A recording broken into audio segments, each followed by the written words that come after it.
Hey everyone, so today we're going to be doing a debt-free monthly cost breakdown for you. Even though we're a couple living in here and I'm here part-time, we want to do this from a single person's perspective just to make it easier for you. So we're going to be doing it as just Logan's costs. Yeah, and these are actual numbers that I pay every single month towards the budget of my van. Yeah, so we're going to get straight into it. Yeah, and before we get into it, if you like the video and you like watching our videos, please subscribe to our channel because it actually helps us out a lot. And please hit the notification bell and spread the love. Okay, so first, non-negotiables. These are things that don't change month to month. The cost is always the same. First off, we have insurance, which is the biggest chunk. I currently pay $277 Canadian a month, which is quite a lot. So if you are in Ontario yourself and you know how to get your whole build out insured, please message us and we can share that with the community and hopefully it will help us out too.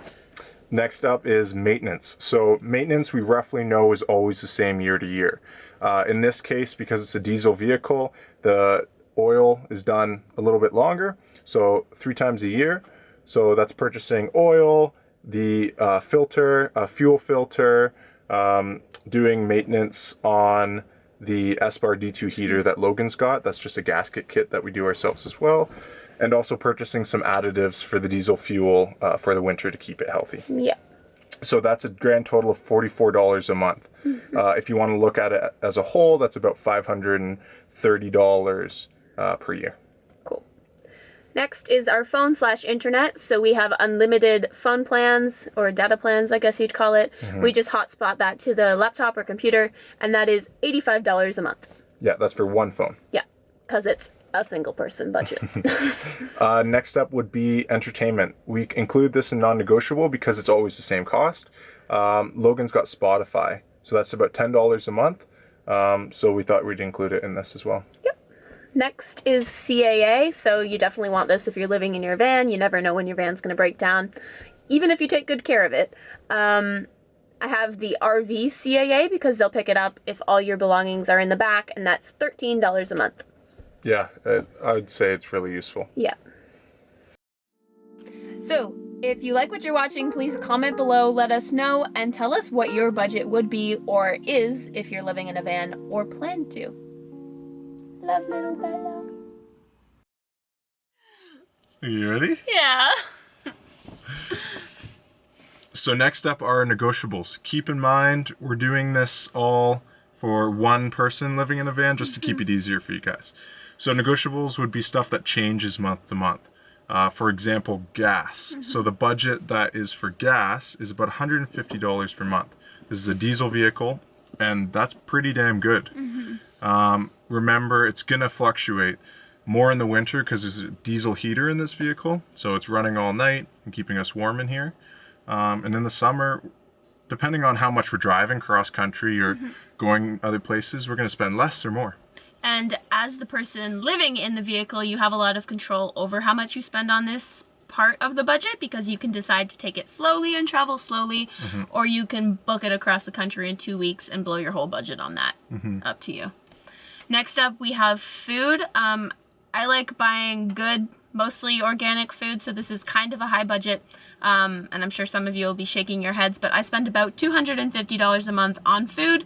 This includes going out, and I'm pretty frugal on all of that. I don't really go out, and I cook all the stuff at home with good organic food. Another one would be extras. So in this extras category, it would be stuff like clothing, it would be cleaning products and hygiene products. And there's a budget for $50 a month on that.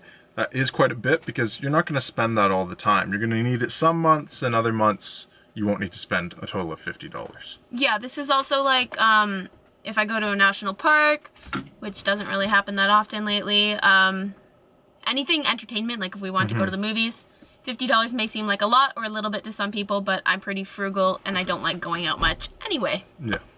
Next up is an emergency fund. So you could argue that this is not necessary. However, you want to have money put aside when you're living in a van so that if any emergency arises, you can fix your engine without having to go frantically searching for the money to make it happen. So every single month I put $100 into a van fund so that when things do arise, because they will, I've got the money right there to fix the problem then and there. So $100 a month, that could be higher depending on some months, but most of the time I'm consistent on putting $100 in a month. Like the EGR valve broke and I had the money to do that and I didn't have to stress about it. Yeah, we highly recommend you make a separate account or a separate area where you know only this money is for emergencies. You're in a mobile vehicle, vehicles break down all the time, whether it's your drivetrain or your engine or you get in an accident. Whatever it is, you need an emergency fund because we're sorry, it will happen sometime or another. Yeah, and that doesn't mean it has to be $100 right off the bat. Maybe it's $20 and you make it work by cutting another budget down a bit, but just make that a priority. Yeah, have something there. Yeah. So that's all our variables. We're also going to let you know that this won't include any of our small business costs. Yeah. This is just for someone who's living in their van and most likely working somewhere else. Okay, so for negotiables and non-negotiables, the total cost of living for one person per month in our scenario case is about $980. Which is drastically less than Yeah. living in a house or living in the city and going out. And the whole point of this for us was to save money, so. Yeah, and remember that doesn't include your overhead of your van build out. Yeah. So if you want to check out how much that cost, make sure to check out this video here. We break down what Logan's total build cost from start to finish, including the van and materials. So total cost of living for the year is under $12,000. So if you can make $12,000, you've got it going on. And you're living pretty happily if you're a van lifer. Yeah. So some things we didn't include that we know are on some people's radar are like student loans. If you've gone to school, you've got a student loan like me. Maybe you're also paying for parking because you're in the city, you have an agreement with someone. Maybe you know, go out and buy a lot of alcohol. Like, we're not saying that's a bad thing. I buy quite a bit of beer too, but in Logan's case, she doesn't buy any alcohol, so that's not on her radar at all. I don't take it from people either. I don't drink. And also water. Some people have to pay for water. We're really lucky. We get water from our family wells that are on our family properties. And other people spend a lot of money eating out. Some people don't cook at all in their van. They actually eat out or they grab takeout. So this is a debt-free budget for me specifically because I don't have any debts and I'm just working to spend my money on living in here and saving it for future uses. The whole point of having a van for me when I started this was to be able to save money for the future. So by cutting costs and spending money where I want to, I'm able to increase the quality of my life and have more freedom, and also have more freedom financially for the future. So I have the emergency fund, which I mentioned, but I've also got a savings account. So anything that I make that is over my costs for the month goes directly into the savings, and I do my very best not to spend it on anything other than our business. Yeah. Yeah, so we recommend you make a budget even before you're doing your build-out process, just for your month-to-month.